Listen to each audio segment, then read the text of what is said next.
Assalamu alaikum students. Today we will discuss the exercise of chapter 1 fundamentals of chemistry. Okay, first of all we will discuss the multiple choice questions.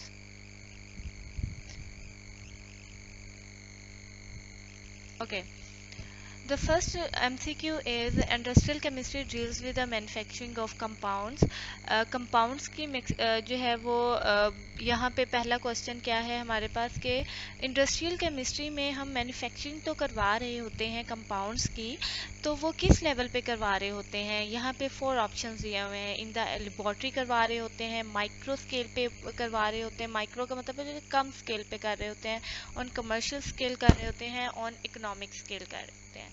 ठीक है, तो यहाँ पे जो है bold करके इसका आंसर यहाँ पे लिखा हुआ है on commercial scale, large scale जो है हम जो है इंडस्ट्रियल केमिस्ट्री में चीज़ों की मैन्युफैक्चरिंग कर रहे होते हैं।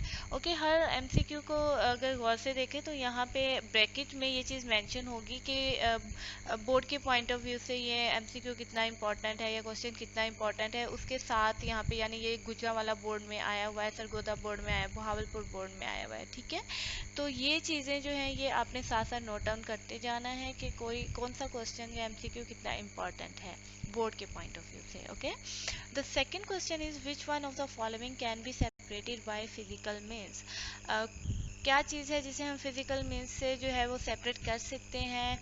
First option is mixture, second one is element, third C is compound and fourth is radical and the correct answer is mixture. Mixtures को जो है वो हम फिजिकल मीन्स से सेपरेट आउट कर सकते हैं। ठीक है, the third question is MCQ question is the most abundant element occurring in the ocean is, क्या है, ऑक्सीजन है, कार्बन है, नाइट्रोजन है या सिलिकॉन है। तो आंसर इसका क्या है, ऑक्सीजन है। ये आपके एमसीक्यू जो है एलिमेंट के टॉपिक में जो है आपका एक टेबल बना हुआ है, ये उसमें से ये क्वेश्चन जो है वो पूछे गए हैं। Which one of the following is found in most abundance in the earth crust. Earth crust में कौन सी जो एलिमेंट है वो ज़्यादा अबंडेंस में प्रेजेंट है।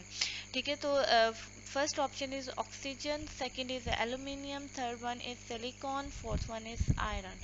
The answer of this MCQ is a, oxygen.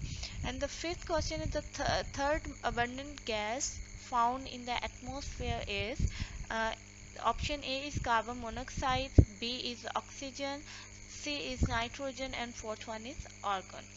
The answer of this question is argon. और इनकी कितनी कितनी अमाउंट प्रेजेंट होती है वो भी एमसीक्यू में पूछा जा सकता है आपसे, आपने उनको भी उसके पॉइंट ऑफ व्यू से याद कर लेना है। ठीक है, okay, the six question is 1 AMU atomic mass unit is equivalent to. 1 AMU कितने ग्राम के इक्विवेलेंट होता है। ये आपके पास ऑप्शन दिए हुए हैं, लेकिन यहाँ पे ट्रिक किस चीज़ में है, ट्रिक जो है वो आपको दिया गया है यूनिट्स की बेस पे। यहाँ पे उन्होंने यूनिट 1.66 इंटू 10⁻⁻24 मिलीग्राम दिया हुआ है, यहाँ पे ग्राम दिया हुआ है, यहाँ पे किलोग्राम दिया हुआ है और यहाँ पे ग्राम में दिया हुआ है। लेकिन यहाँ पे -24 ग्राम है, यहाँ पे -23 ग्राम है। ठीक है, the correct answer is B, 1.66 into 10⁻⁻24 gram. ठीक है, ये कहाँ से, किस टॉपिक में से, रिलेटिव एटॉमिक मैथ वाले टॉपिक में से। Okay, the next question is all the following are triatomic molecules except ये सारे जो हैं उन्होंने क्या कहा है कि किसी एक के अलावा सारे जो हैं वो ट्राई एटॉमिक मॉलिक्यूल हैं। The first option is H2। अगर आप H2 को देखें तो ये जो मॉलिक्यूल है हाइड्रोजन का, ये जो मॉलिक्यूल है कितने एटम से मिलके बना हुआ है, H2 2 एटम से मिलके बना हुआ है। ठीक है, तो ये तो ट्राई एटॉमिक मॉलिक्यूल नहीं हो सकता। ठीक है, तो the second one is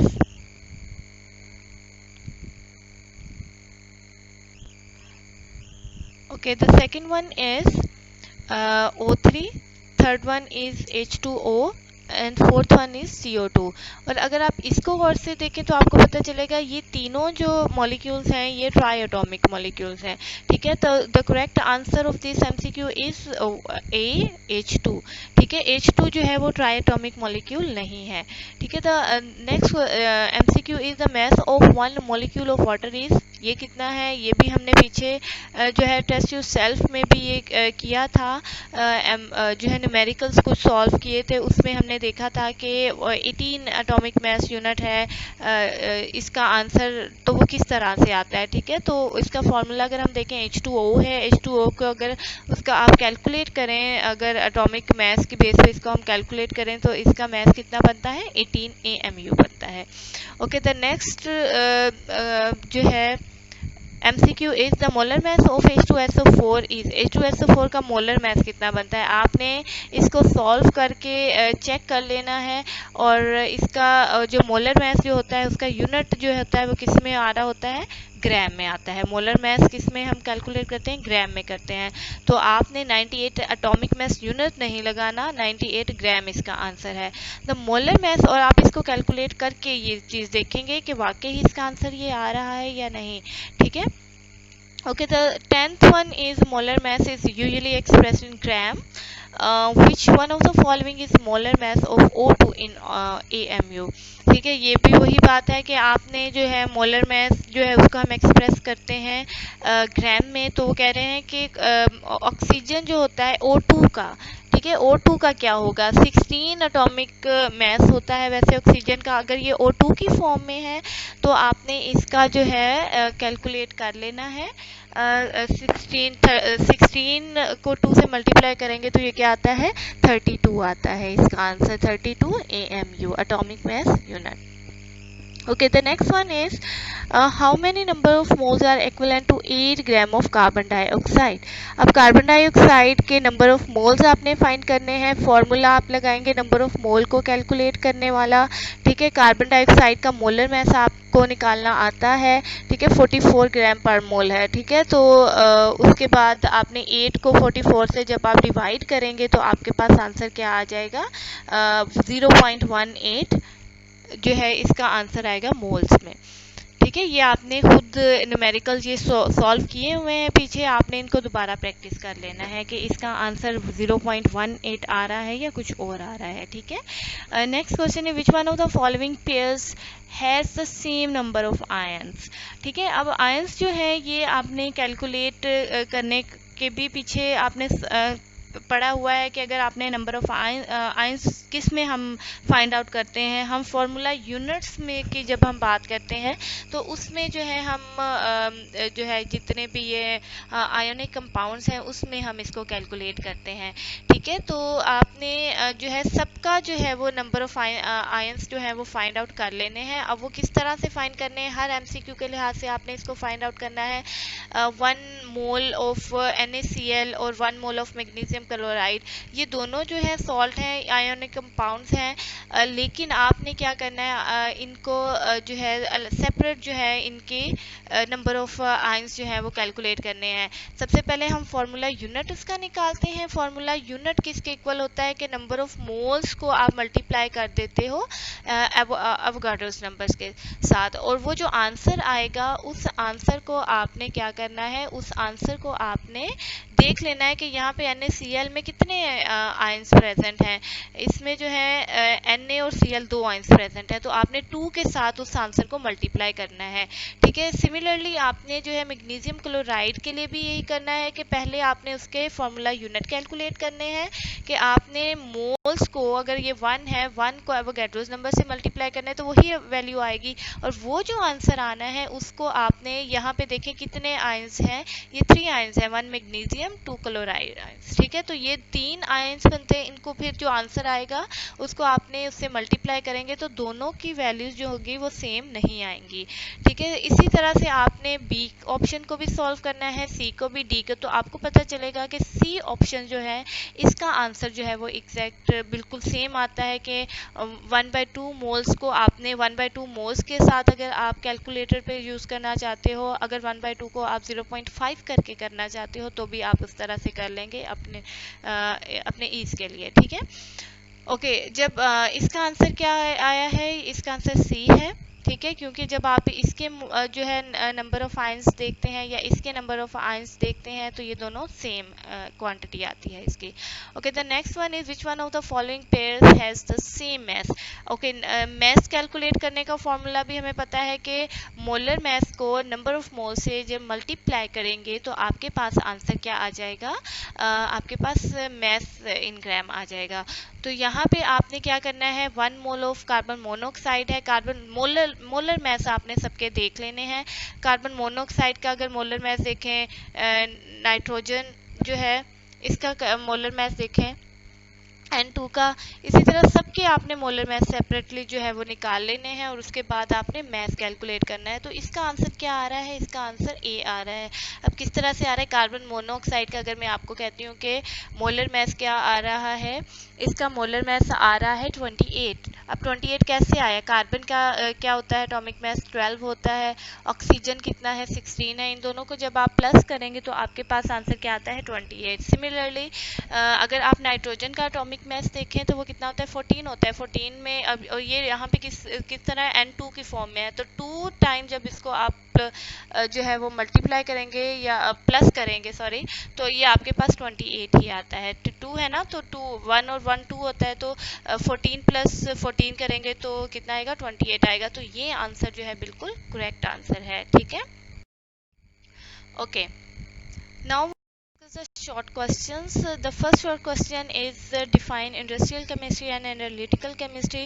Industrial chemistry और analytical chemistry को आपने define करना है। अगर यहाँ पे question आ जाता है differentiate करना तो आप लाइन लगाएंगे, एक साइड पे industrial chemistry को डिस्कस करेंगे, एक साइड पे analytical chemistry को डिस्कस करेंगे। लेकिन अगर definition के तौर पे आ गया, define करने के लिए आ गया, तो आप इसी तरह से इसी फॉर्म में इसको लिखेंगे, ठीक हो गया। The second question is how can you differentiate between organic and inorganic chemistry। अब यहाँ पे देखें differentiation आ गई। differentiation हमने क्या किया, लाइन लगा के एक साइड पे हमने organic chemistry को डिस्कस किया और सेकंड जो है राइट साइड पे हमने inorganic chemistry को डिस्कस किया है on the basis of their definitions and on the basis of their applications। ये सारे क्वेश्चंस हम पहले डिस्कस कर चुके हैं और डिटेल में डिस्कस कर चुके हैं, इसलिए हम इसको गो थ्रू करते जाएंगे। Okay, give the scope of biochemistry. Biochemistry के स्कोप में आपने इसके बायोकेमिस्ट्री में जितने भी केमिकल रिएक्शंस हो रहे होते हैं हम वो डिस्कस करते हैं, बायोमोलिक्यूल्स की बात करते हैं। और ये 3 चीज़ें अगर आप लिख रहे हैं स्कोप में, मेडिसिन में है, फूड साइंसेज में है, एग्रीकल्चर में है, तो आपको इसकी बेस पे भी पूरे मार्क्स मिल जाएंगे। लेकिन अगर ये नहीं लिखेंगे, इसके अलावा इसकी डेफिनेशन लिख देंगे, ये चीज़ लिख देंगे, तो आपको पूरे मार्क्स नहीं मिलेंगे। तो ये वाला जो एप्लीकेशन और स्कोप है मेन, ये आपका लिखना पेपर में ज़रूरी है। ओके, और the next one is how does homogeneous mixture differ from the heterogeneous mixture. Homogeneous mixture की डिफरेंशिएशन आपने करनी है हेट्रोजीनियस मिक्सचर के साथ on the basis of their definition. हम इसको करेंगे कि होमो का मतलब सेम होता है, यूनिफॉर्म कंपोजिशन होगी थ्रू आउट, और हेट्रोजीनियस में क्या होता है, डिफरेंट होगी कंपोजिशन। और साथ में आपने एग्जांपल्स दे देनी है, ठीक है, और ये चीज़ भी हमने डिस्कस कर ली हुई है। What is the relative atomic mass, how it is related to gram. अब ये जो क्वेश्चन है इसके 2 पार्ट हैं। द फर्स्ट वन इज आपने रिलेटिव एटॉमिक मास बताना है, सेकंड वन इज आपने उसको रिलेट करना है ग्राम के साथ, ठीक है। सबसे पहले हम उसकी डेफिनेशन लिख देंगे रिलेटिव एटॉमिक मास की, उसके बाद आपने रिलेशन भी लिखना है। और अगर आप रिलेशन नहीं लिखेंगे और जस्ट आप डेफिनेशन लिख देंगे तो आपके मार्क्स जो हैं वो डिडक्ट कर लिए जाएंगे। दैट्स वाई आपने क्या करना है, आपने क्वेश्चन को गौर से पढ़ना है, जो क्वेश्चन पूछा जाए उसके अकॉर्डिंग आपने आंसर करना है, ठीक है। Okay, the next one is define करना है एम्पिरिकल फार्मूला को विद एग्जांपल। एम्पिरिकल फार्मूला क्या होता है, simplest whole number ratio of atoms present in a compound. तो और इसको भी हम पहले डिस्कस, सारे क्वेश्चंस जो हैं ये हम डिस्कस कर चुके हैं, इसलिए कोई मुश्किल नहीं है। आपने इनको कॉपीज पे जो है वो नोटबुक्स पे अच्छे से लिख लेना है और इनको याद कर लेना है, ठीक है। ग्लूकोज की फिर आगे आपने एग्जांपल दे दी, इसका मोलेकुलर फार्मूला क्या होता है, C6H12O6 होता है, और इसके सिंपल रेशियो क्या बनती है, 1:1 की रेशियो बनती है कार्बन हाइड्रोजन एंड ऑक्सीजन की। तो आपने इसका एम्पिरिकल फार्मूला क्या लिखा, CH2O। Okay, the next one is state 3 reasons why do you think air is a mixture and water is a compound. Okay, mixture and compound as a long question भी हमने किया है, बहुत detail से किया है, बड़े अच्छे तरीके से किया है। और अब जो है नेक्स्ट जो है हम क्या कर रहे हैं कि उसी की बेस पे, मिक्सचर और कंपाउंड की बेस पे हम इन दोनों को जो है वो क्या करेंगे, बताएंगे कि ये मिक्सचर क्यों है और ये कंपाउंड क्यों है। वाटर वाटर जो है वो कंपाउंड क्यों है, क्योंकि ये हाइड्रोजन और ऑक्सीजन केमिकली आपस में मिलते हैं, कंबाइन करते हैं और उससे जो है वो वाटर बनता है। लेकिन अगर वाटर को आप जो है सेपरेट आउट करना चाहें तो हम नहीं कर सकते। लेकिन जो एयर है ये डिफरेंट गैसेस से मिलके बनी हुई है और इन गैसेस को हम सेपरेट आउट कर सकते हैं डिफरेंट टेक्निक्स को यूज़ करके।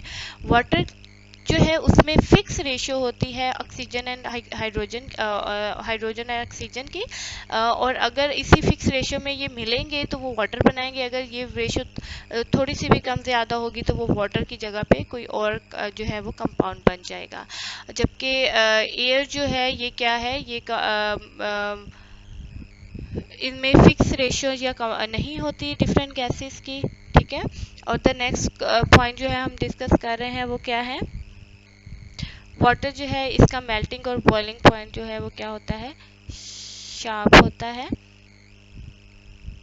और एयर का जो है मेल्टिंग और बॉइलिंग पॉइंट शार्प नहीं होता, ठीक है। अब आप सारे क्वेश्चन जो हैं अच्छे तरीके से याद कर लेने हैं, इनको नोटबुक पे लिख लेना है। Thank you so much.